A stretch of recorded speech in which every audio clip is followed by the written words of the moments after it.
खबर तो तुमने सुनी ली होगी दोस्तों। अगर नहीं सुनी तो मैं तुम्हें बता दूं कि नेटफ्लिक्स जो है वो $82.7 बिलियन में वार्नर ब्रदर्स को खरीदने वाला है। और तुम सोच रहे हो कि हाँ ठीक है यार, अच्छी बात है, तो क्या हो गया भाई? बिल्कुल अच्छी बात नहीं है ये, बिल्कुल अच्छी बात नहीं है, दूर दूर तक अच्छी बात नहीं है ये। मुझे मतलब कोई अच्छी चीज दिखी नहीं रही है इसमें, सिर्फ बुराई, गलत, छल कपट यही दिख रहा है बस इसमें, और कुछ नहीं दिख रहा है मुझे। ऑनेस्टली मैं तुम्हें बता रहा हूँ, नेटफ्लिक्स जैसी कंपनी जब वार्नर ब्रदर्स जैसी कंपनी को खरीद लेना तो भाई अनर्थ ही होगा, अनर्थ ही होगा। और मैं तो रेडी हूँ भाई कि नेटफ्लिक्स मेरे को ना गलत प्रूव कर दे कि भाई उन्होंने बहुत अच्छा काम कर लिया इनको खरीद के। मैं तो तैयार बैठा हूँ, मैं तो प्रूव कर दो मुझे कि भाई मैंने बहुत गलत बोला और आपने बहुत अच्छा काम करके दिखाया है वार्नर ब्रदर्स को खरीद के। क्या मूवीज़ बनाई, क्या सीरीज़ बनाई भाई, क्या मतलब डेयरिंग डिसीजन लिए, क्या क्या ओरिजिनल कंटेंट आपने हम लोगों को दिया भाई, मज़ा आ गया इसने।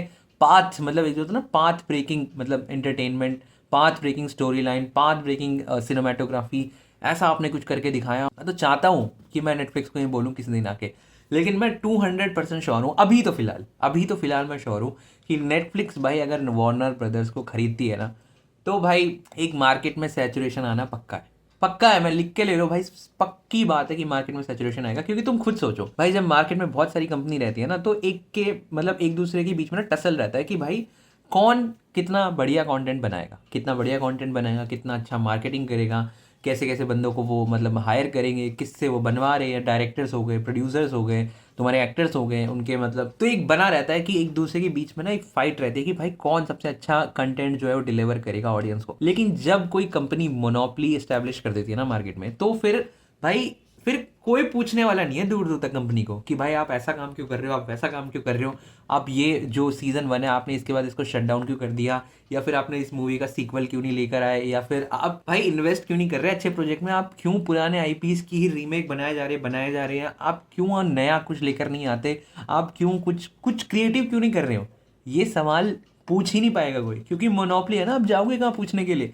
एक ही कंपनी एग्जिस्ट करेगी, एक ही कंपनी के पास सारा पावर, सारा कैटलॉग, सब कुछ उनके पास है। किससे पूछोगे आप?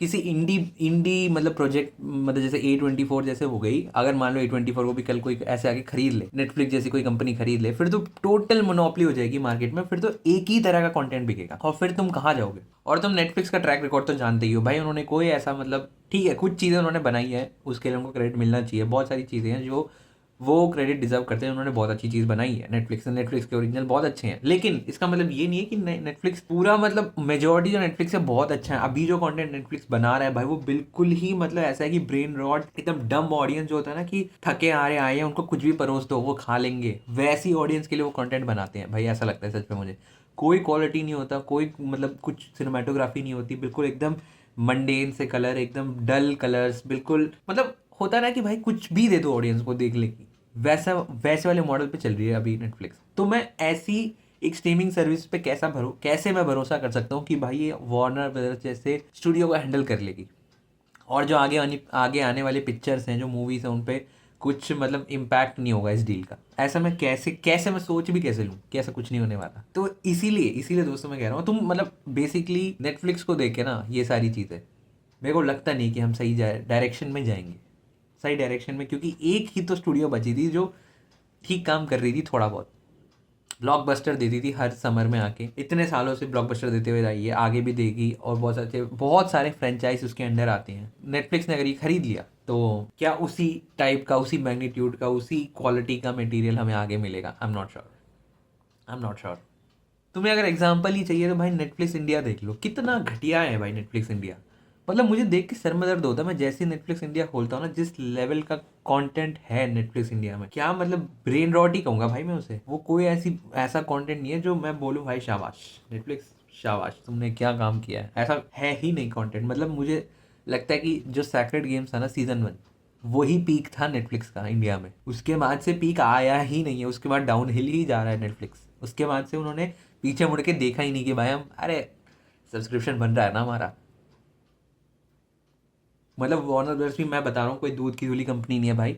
इन्होंने भी कुछ सालों से ना ये अच्छा कंटेंट जो ये बनाते थे, चाहे वो HBO वाला हो गया, चाहे वो मूवीज वाला हो गया, मतलब ये भी मतलब पैसों के पीछे ही भागे हैं हमेशा। ऐसा नहीं है कि भाई ये बहुत मतलब जन उद्धार में लगे हुए थे कि भाई नहीं हम तो भाई तुम्हें सबसे बेस्ट कंटेंट ही बना के देंगे, ऐसा ऐसा बिल्कुल नहीं है। मतलब HBO एक टाइम पे करता था, लेकिन वार्नर ब्रदर्स का भाई हमेशा सिंपल था कि भाई हम ब्लॉकबस्टर्स बनाएंगे, हम अच्छी चीज़ें तो बनाते हैं यार वार्नर ब्रदर्स, ऐसी बात नहीं है कि उन्होंने कभी कोई अच्छा काम नहीं किया, लेकिन बेसिकली वो मनी माइंडेड है, वो पहले से मनी माइंडेड है। ऐसा कभी नहीं हुआ कि भाई मैं वार्नर ब्रदर्स को खुल के तारीफ करूँ कि भाई यार क्या चीज़ बना दी आपने। उनका क्लियर रहता है विजन कि भाई हम अच्छी चीज़ भी बनाएंगे, लेकिन ऐसी चीज़ बनाएंगे जिससे पैसा भी भर के आए। ऐसा नहीं हो कि भाई हमने बस पैसा डाल दिया और वो हमें रिटर्न्स ना दे, ऐसा कभी कभी वार्नर ब्रदर्स ने सोचा ही नहीं होगा दुनिया में। तो बेसिकली ये बात है कि मोनोपली हो जाएगी मार्केट में, और मोनोपली के बाद भाई सैचुरेशन आ जाएगा, और सैचुरेशन के बाद एक और चीज़ होगी, क्योंकि इन्होंने पूरा का पूरा जो कैटलॉग है वार्नर ब्रदर्स का एनगल्फ कर लिया है। मतलब पूरा का पूरा कैटलॉग जो है वार्नर ब्रदर्स की जितना भी है 100 साल की मतलब हिस्ट्री हो जो मूवीज़ की, जो जितने भी मतलब वार्नर ब्रदर्स ने बनाई है वो हो गया, प्लस तुम्हारा हैरी पॉटर हो गया, प्लस तुम्हारा गेम ऑफ थ्रोन्स हो गया जो HBO का है, सोप्रानोस हो गया, ऐसे जितने भी शोज हैं जो HBO के अंडर आते हैं वो सारे शोज, DC कॉमिक्स, गेम्स, ये सारे IP सब मार्वल के पास चले, मार्वल क्यों बोल रहा हूँ मैं, नेटफ्लिक्स के पास चले जाएंगे। ठीक है, नेटफ्लिक्स के पास चले जाएंगे, और नेटफ्लिक्स क्या करेगा इन चीज़ों का, क्या लगता है तुम्हें, क्या करेगा, क्या क्या मतलब इसमें सुधार लाएगा, इन्हें और अच्छा बनाएगा, या ऐसे कोई टैक्टिकल डिसीजन लेगा कि भाई कल को हम तारीफ करें कि भाई नेटफ्लिक्स ने क्या मॉडल बनाया है भाई। अगर तुम ये सब सोच रहे हो ना, ऐसा बिल्कुल भी नहीं होने वाला मेरे भाइयों, ऐसा बिल्कुल नहीं होने वाला। नेटफ्लिक्स इन सब का यूज़ करेगा पैसे छापने के लिए। कैसे छापेगा, मतलब पहले तो सबसे पहले तो IPs में इन्वेस्ट करेगा, IPs में पैसे डालेगा ताकि पैसा वहाँ से बनते रहे। ठीक है, पैसा वहाँ से आते रहे नेटफ्लिक्स के पास, पहली चीज़ तो ये होगी। दूसरी चीज़ ये होगी कि सब्सक्रिप्शन, जो सबसे बड़ा मतलब जहाँ से रेवेन्यू कलेक्ट होता है नेटफ्लिक्स का, वो क्या है, सब्सक्रिप्शन। सब्सक्रिप्शन के पैसे इतने ज़्यादा हो जाएंगे कि भाई हम पैसे भरते भरते थक जाएंगे। मतलब क्यों, और ये रीज़न वो ये देंगे कि भाई हमारे पास तो वार्नर ब्रदर्स का भी कैटलॉग है, तो भाई हमें बढ़ाना तो पड़ेगा ना। दोस्तों समझ नहीं रहे तुम, नेटफ्लिक्स को ना एक $87.2 बिलियन का जो अमाउंट है वो रिकूप भी करना है, समझ रहे हो। वो कहीं ना कहीं से जुटाने भी तो पड़ेंगे ना, कि ऐसे थोड़ी ना कि उन्होंने हवा में दे दिए किसी को पैसे। पैसे भी तो होने चाहिए, पैसे आएंगे कहाँ से, इतने सारे पैसे जब हमने किसी में इन्वेस्ट किए हैं, किसी चीज़ को खरीदा है कि वो हमें पैसा बना के देगी, तो इतने पैसे कहाँ से आएंगे, सब्सक्रिप्शन से आएंगे। सब्सक्रिप्शन भाई महंगा हो जाएगा, और मोनोपली है तो तुम ये भी नहीं बोल सकते हम कहीं और जाके कोई और चीज़ खरीद सकते हैं, कोई और स्ट्रीमिंग सर्विस है या फिर कोई और ऐसा प्लेटफॉर्म है जो इससे अच्छा कंटेंट बनाता हो। मतलब HBO से अच्छा कंटेंट तो मुझे तो नहीं लगता कोई चीज़, कोई प्लेटफॉर्म है या कुछ है जो बना रहा था या आज तक या बनाएगा। ठीक है, शो टाइम है, पर शो टाइम भी इतना कुछ खास नहीं है, जो भी है। और इससे भी एक लेवल बड़ी प्रॉब्लम ये है दोस्तों कि अगर नेटफ्लिक्स जैसी कंपनी जो प्रॉपर स्ट्रीमिंग सर्विसेज है, उनका कोई काम नहीं है, ना ही वो बुक्स बेचते हैं, ना ही वो गेम बेचते हैं, ना ही वो कोई सलाद बेचते हैं, ना फ्रूट बेचते हैं, ना वो ब्लिंकिट की तरह 10 मिनट में डिलीवरी करते हैं। उनका प्रॉपर बेसिक काम है कि भाई हम स्ट्रीमिंग सर्विसेज है। तो तुम खुद सोच के देखो, वो एक ऐसी कंपनी खरीद रहे हैं जो 100 सालों से पिक्चर बना रही है, कुछ सालों से उन्होंने वो भी शुरू कर दिया है, क्या कहते हैं, सीरीज बनाना। ठीक है, तो ऐसी कंपनी को वो खरीद के करेंगे क्या, क्या लगता है तुम्हें कि वो थिएटर्स वगैरह को चलने देंगे, क्या लगता है तुम्हें कि भाई वो इस चीज़ को प्रमोट करेंगे कि लोग जाके थिएटर्स में मूवी देखें। अगर तुम ये सोच रहे हो ना कि वो प्रमोट करेंगे, तो भाई बिल्कुल नहीं करने वाले हो, क्योंकि जब उनका पूरा प्लेटफॉर्म इस बेसिस पे चल रहा है कि मूवीज़ उनके प्लेटफॉर्म पे आए तो लोग सब्सक्रिप्शन खरीदेंगे ताकि वो मूवी वहाँ देख पाए। तो वो क्यों मूवीज़ में ज़्यादा दिन मतलब सॉरी थिएटर्स में ज़्यादा दिन मूवीज़ को लगे रहने देंगे। वो चाहेंगे कि जल्दी से जल्दी भाई थिएटर से हटे, मतलब 20 दिन 25 दिन में हटे, और फटाफट नेटफ्लिक्स पे आ जाए वो पिक्चर, ताकि सब्सक्रिप्शन खरीदे लोग और हमारे प्लेटफॉर्म पे ज़्यादा से ज़्यादा देर तक बने रहें। समझ रहे हो, तो ये चीज़ कहीं से कहीं तक अच्छी नहीं है कि नेटफ्लिक्स जैसी कोई स्ट्रीमिंग सर्विस वार्नर ब्रदर्स जैसी एक जाइंट को, मतलब स्टूडियो जाइंट को खरीदे। तो ये कहीं से अच्छा नहीं, किसी भी एंगल से किसी के लिए भी अच्छा नहीं है। नेटफ्लिक्स को छोड़ के किसी के लिए अच्छा नहीं है।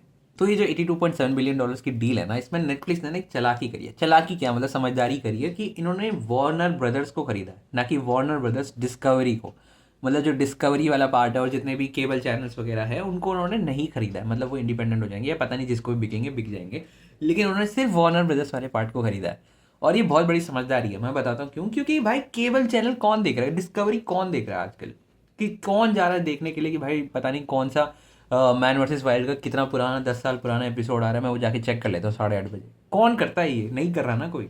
तो उन्होंने इसीलिए उस पार्ट को रहने दिया और जो सबसे ज़्यादा प्रॉफिट मेकिंग पार्ट है उसको उठा लिया $82.7 बिलियन में। लेकिन यहीं पे एंट्री होती है एक और जाइंट की, जिसका नाम है पैरामाउंट। पैरामाउंट ने अभी लेटेस्ट न्यूज़ निकल के आ रही है कि $108 बिलियन की ना बिड डाली है, मतलब हॉस्टाइल बिड है टेक ओवर करने के लिए, कि हम कूद रहे हैं और हम डिस्कवरी के साथ खरीदेंगे भाई वार्नर ब्रदर्स। लाओ हमें दे दो, फटाफट दे दो, जल्दी दे दो, जल्दी, ज़्यादा देर तक नहीं है ये ऑफर, अभी चाहिए हमें। तो बेसिकली पॉइंट ये है इन सारे बिड्स का, इन सारी चीज़ों का, कि ये चाहे बिड कोई भी जीते, चाहे पैरामाउंट जीते या नेटफ्लिक्स जीते, कोई भी जीते, कोई भी इन सारी कंपनीज को उठा के लेके जाए, लेकिन नुकसान मैं बता रहा हूँ दोस्तों, इन दी एंड हमारा ही। ये कल को या परसों या तरसों या 10 साल बाद या 5 साल बाद कभी ना कभी ऐसा होगा कि ये सब्सक्रिप्शन प्राइजेस इतना इतना बढ़ा देंगे, इतना बढ़ा देंगे कि तुम सोचोगे भाई ये मैं क्या करूँ मैं, और कोई ऑप्शन ही नहीं है मेरे पास, और कोई जगह है ही नहीं जहाँ पे ये सारी चीज़ें मिलती है, तुम्हें खरीदना ही पड़ेगा। मूवी देखने का जो वो है आनंद है, वो भी शायद ये धीरे धीरे छीनने लग जाए, क्योंकि इनको जल्दी से जल्दी भाई वो मूवी अपने प्लेटफॉर्म पे चाहिए, तभी तो इनके प्लेटफॉर्म पे एंगेजमेंट बढ़ेगी। डेटा कलेक्ट होगा, और डेटा से वो क्या बनाते हैं, पैसा बनाते हैं, डेटा से वो एल्गोरिदम अपना ठीक करते हैं। तो बेसिकली यही है भाई, मुद्दे की बात यही है कि ये जो सौदा है ये उन कंपनीज़ के लिए तो बहुत अच्छा है, लेकिन as a user, as a consumer, हमारे लिए सौदा कहीं तक अच्छा नहीं है। तो मैं तो यही चाहूँगा कि भाई वार्नर ब्रदर्स अकेले अपने दम पे जिंदा रहे, और ऐसा हो नहीं सकता, ऐसा बिल्कुल नहीं हो सकता, क्योंकि जब डिस्कवरी जैसी, क्या बोलूँ भाई, मतलब डिस्कवरी ने जब वार्नर ब्रदर्स को खरीदा था ना, मैं तभी शॉक हो गया था कि भाई डिस्कवरी डिस्कवरी तो मैं खुद नहीं देखता, डिस्कवरी देख कौन रहा है, और ये इतनी बड़ी कंपनी है क्या जो वार्नर ब्रदर्स को खरीद रही है। मैं तो उसी दिन शॉक हो गया था कि भाई वार्नर ब्रदर्स को, जो कि एक स्टूडियो जाइंट है, उसको डिस्कवरी ने खरीद लिया। सही बताओ, डिस्कवरी ने खरीदा है, डिस्कवरी। तो देखते हैं दोस्तों इस पूरे बसड़ में कौन जीतता है, और कैसे ये प्लान को एग्जीक्यूट करते हैं, और कैसे मतलब मूवी थिएटर का डाउनफॉल आता है। ठीक है, तो मैं मिलता हूँ दोस्तों नेक्स्ट वीडियो में दोस्तों, तब तक के लिए लेस